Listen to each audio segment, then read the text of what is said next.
Hello विद्यार्थियों। आज पुनः आपका स्वागत है, अभिनंदन है। आज हम लोग छायावादी लेखक जयशंकर प्रसाद के द्वारा लिखा गया नाटक ध्रुव स्वामिनी का अध्ययन करेंगे। ध्रुव स्वामिनी की समीक्षा का अध्ययन करेंगे। और ध्रुव स्वामिनी नाटक जो है, ये इसमें प्रमुख पात्र 3 हैं ध्रुव स्वामिनी, जिनके इर्द गिर्द कहानी जो है घूमती रहती है। और समुद्रगुप्त के 2 पुत्र हैं, रामगुप्त और चंद्रगुप्त। ये 3 जो हैं, रामगुप्त, चंद्रगुप्त और ध्रुव स्वामिनी, ये प्रमुख पात्र हैं। इसमें लगभग 12 पात्र और हैं, गौड़ पात्र। तो जो ध्रुव स्वामिनी हैं, वो उनके पिता ने मगध के राजा समुद्रगुप्त को सेवा के लिए दे दिया था। उस समय नारियों की स्थिति बहुत खराब थी, बहुत दयनीय थी। तो जो रामगुप्त थे, वो बड़े पुत्र थे। राजाओं के समय में जो पुत्र बड़ा होता था, वो ही राजा बनाया जाता था नियम के अनुसार। किंतु वह मंदबुद्धि था और अय्याशी में डूबा रहता था। और जो चंद्रगुप्त था, वो बुद्धिमान भी था और राजा बनने योग्य उसमें सभी गुण थे। तो राजा ने उनको ही राज्य गद्दी पर बैठाने का सोचा और उनका विवाह ध्रुव स्वामिनी से तय कर दिया।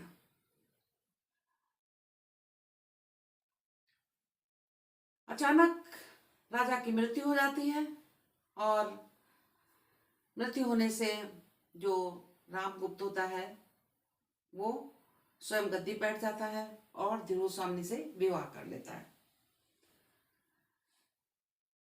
और विवाह करने के बाद राज्य क्या करता है, अय्याशी में डूबा रहता है। ध्रुव स्वामिनी को भी बंदी बना लेता है, क्योंकि जो चंद्रगुप्त था और ध्रुव स्वामिनी में जो प्रेम था विवाह के पहले ही, वो रामगुप्त को पता था। और ध्रुव स्वामिनी पति का जैसा उनको प्राथमिकता भी नहीं देती थी, तो उनको बंदी बना लिया था उन्होंने। और वहां पर उनकी जो आसपास लगा दी थी दासियां, उनको देखने के लिए, जो बधिर थी, मूक थी, मतलब बोल नहीं सकती थी, सुन नहीं सकती थी, ऐसी कि उनसे बात ना कर पाए।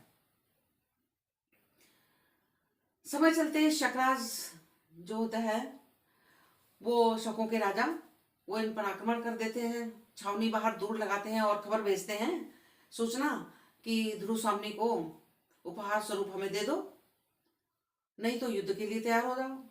अब रामगुप्त तो कायर था, वो देने के लिए तैयार हो गया। ध्रुव स्वामिनी को पता चला तो उन्होंने अपने पति से का विरोध किया, लेकिन वो नहीं माने और उनको भेजने को तैयार हो जाते हैं। इधर चंद्रगुप्त को पता चलता है अपने राज्य का अपमान और ध्रुव स्वामिनी के बारे में, तो उसे सहन नहीं होता है। वो आता है और चुपचाप आता है और ध्रुव स्वामिनी की जगह, जो राजमहिषी थी ध्रुव स्वामिनी, उनकी जगह शकराज से मिलने स्वयं जाने के लिए तैयार हो जाता है। साथ में ध्रुव स्वामिनी जाती हैं, क्योंकि ये जो है राजमहिषी बनकर जाते हैं अपना वेश बदल करके। और वहां जाकर के वो शकराज को युद्ध में मार देते हैं। और मारने के बाद में लौट के आते हैं तो रामगुप्त तो बहुत प्रसन्न, वो सोचते हैं कि अब तो बिना युद्ध किए और मैंने जीत लिया। तो चंद्रगुप्त को इस समय वो बंदी बना लेता है और कारागृह में डाल देता है, शत्रु बता करके, जनता को शत्रु बता देता है अपने राज्य का। ध्रुव स्वामिनी पे अत्याचार ही हो रहा था। अब जब चंद्रगुप्त इतना अत्याचार देखता है, सब देखता है, तो वो जो है वहां से, जेल से, जो कारागार में था, वहां से आ जाता है, अपनी हथकड़ियां निकाल के ही आ जाता है। और जो रामगुप्त था, वो गद्दी पे बैठता है और रामगुप्त को जो व्यक्ति होते हैं, वो चंद्रगुप्त पर प्रहार करते हैं मारने के लिए। उस समय चंद्रगुप्त को बचाने के लिए रामगुप्त मारा जाता है और कहानी का अंत हो जाता है। तो इसका जो है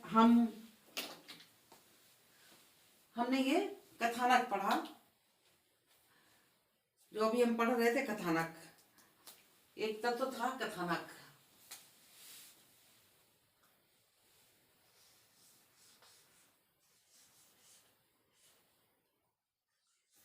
कथा वस्तु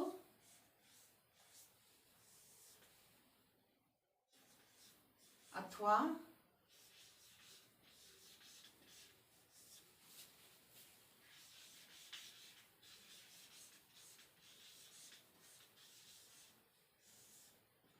तो अभी आप जो सुन रहे थे वो कथा वस्तु हो गई,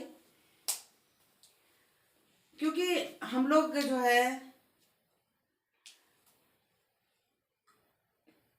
जो कहानी के तत्व हैं उन्हीं के आधार पर पढ़ेंगे, और ध्रुव स्वामी की जो नाटक है उसकी कहानी के तत्व सेम वही हैं जो हमने पहले कहानियों में पढ़े थे। तो कथा वस्तु से पहले सबसे पहला हम तत्वों के आधार पर समीक्षा करेंगे। तो कथा वस्तु अथवा कथानक पहला है, कथा वस्तु अथवा कथानक। तो जो हमने अभी आपको बताया इसकी कथा वस्तु कैसी है, कथा वस्तु कैसी है? प्रभावशाली, संक्षिप्त और गतिशील। संक्षिप्त, प्रभावशील और गतिशील है। दूसरा,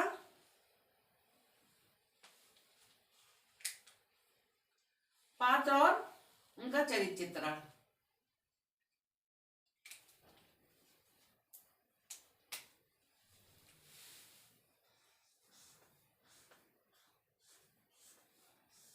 पात्र,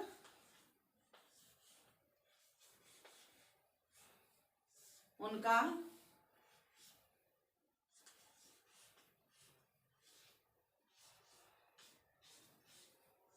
चरित्र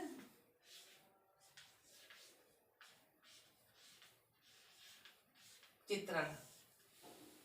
पात्र, उनका चरित्र चित्रण, फिर संवाद,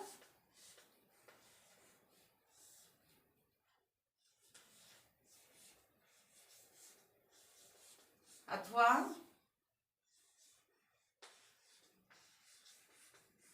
कथोपकथन।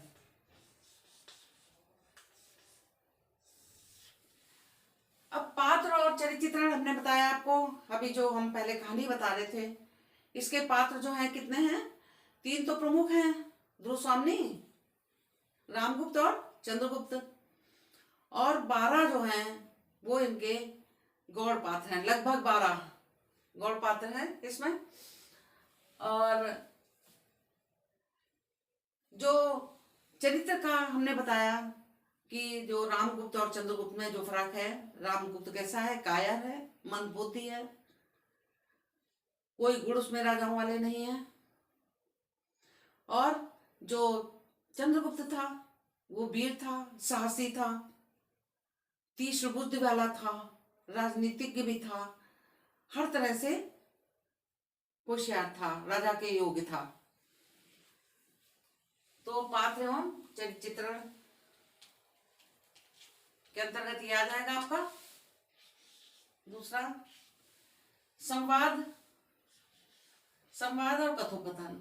संवाद कैसे? इसके प्रवाह युक्त हैं, छोटे छोटे हैं और पात्रानुकूल हैं संवाद, और रंगमंचीयता की दृष्टि से उचित हैं, पूर्ण रूप से सफल हैं। उसके बाद आपका आता है चौथा, देश काल,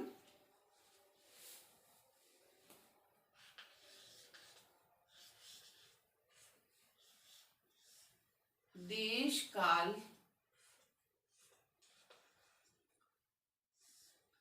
एवं देश काल एवं वातावरण।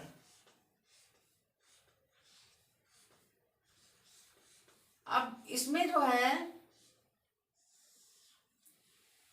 इसमें क्या है? यह ऐतिहासिक नाटक है, 1933 में ये प्रकाशित हुआ था। जो ध्रुव स्वामी नाटक है, ये 1933 में प्रकाशित हुआ था और एक ऐतिहासिक नाटक है, जैसा आप कहानी से देख रहे हैं। और ये जो देश काल वातावरण की बात हुई, पहले का ही नाटक है, ऐतिहासिक है। इसमें उस समय जो नारी जाति पर बहुत अत्याचार होते थे और स्थिति बहुत ही दयनीय थी। यही कारण था कि जो ध्रुवस्वामी राजा थे, ध्रुवस्वामी के पिता, उन्होंने समुद्रगुप्त की सेवा में इनको दे दिया था, ध्रुवस्वामी को। उसके बाद में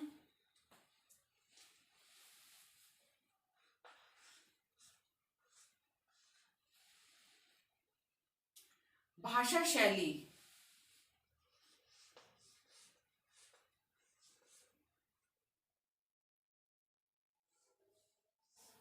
भाषा शैली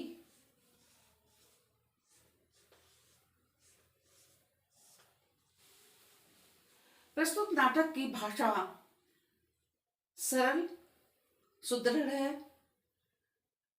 रंगमंचीयता की दृष्टि से सफल है, छोटे छोटे संवाद हैं, जिससे जो भाषा है वो जो रंगमंच पर अगर मंचन किया जाता है तो दर्शकों को शीघ्र ही समझ आने वाली है।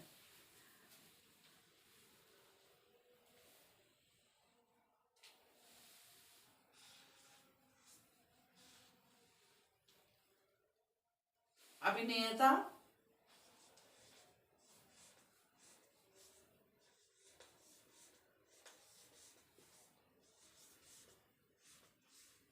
अभिनेता एवं अभिनेता एवं रंग मंचीयता, रंगमंचीयता इसकी दृष्टि से कैसा है भाषा घटना, ये अभिनेता और रंगमंचीयता की दृष्टि से, अभिनेता और रंगमंचीयता की दृष्टि से एक सफल नाटक है। अभिनय करने के लिए और रंगमंचन के लिए एक सफल नाटक है। फिर इसका आता है 7वां उद्देश्य,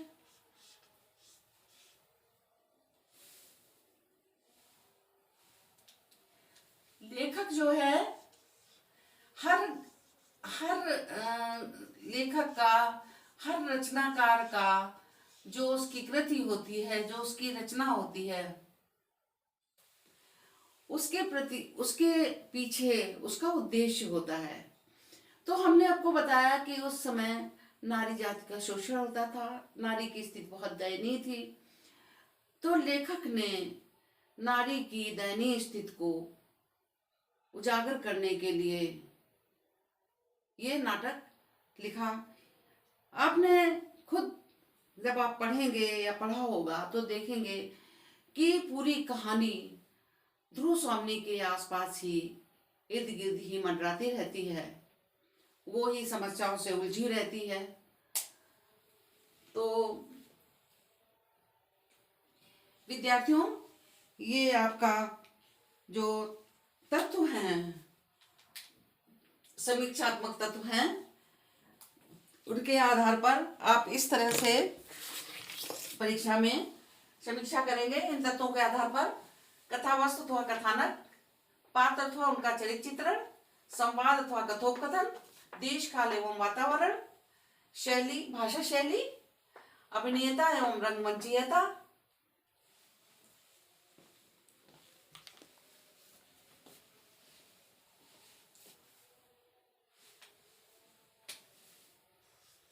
मंचीयता, अभिनेता एवं रंगमंचीयता और उद्देश्य। इस आधार पर अब हम ये जो है आपकी ये वीडियो है, हम 2 भागों में देंगे आपको। ये प्रथम भाग में और दूसरा जो नोट्स देंगे वो द्वितीय भाग में देंगे, क्योंकि आपकी वीडियो लॉन्ग हो जाती है, ऐसा हमें कहा गया है। कई लोगों ने बताया, बच्चों को रहता है कि एक साथ देख नहीं पाते हैं, दूसरे डाटा की प्रॉब्लम होती है एक साथ देखने में, तो समस्याएं, और भी सब्जेक्ट पढ़ते होंगे, तो इसलिए हमने इसको दो भागों में विभक्त कर दिया है। चलिए, धन्यवाद। आशा है आपको समझ में आया होगा। और हम चाहते हैं कि आप जो कमेंट के माध्यम से अपनी राय जरूर लिखा करें। हमें अच्छा लगेगा, सभी विद्यार्थी देखेंगे और बताएंगे तो हमें खुशी होगी, आपको भी अच्छा लगेगा। धन्यवाद।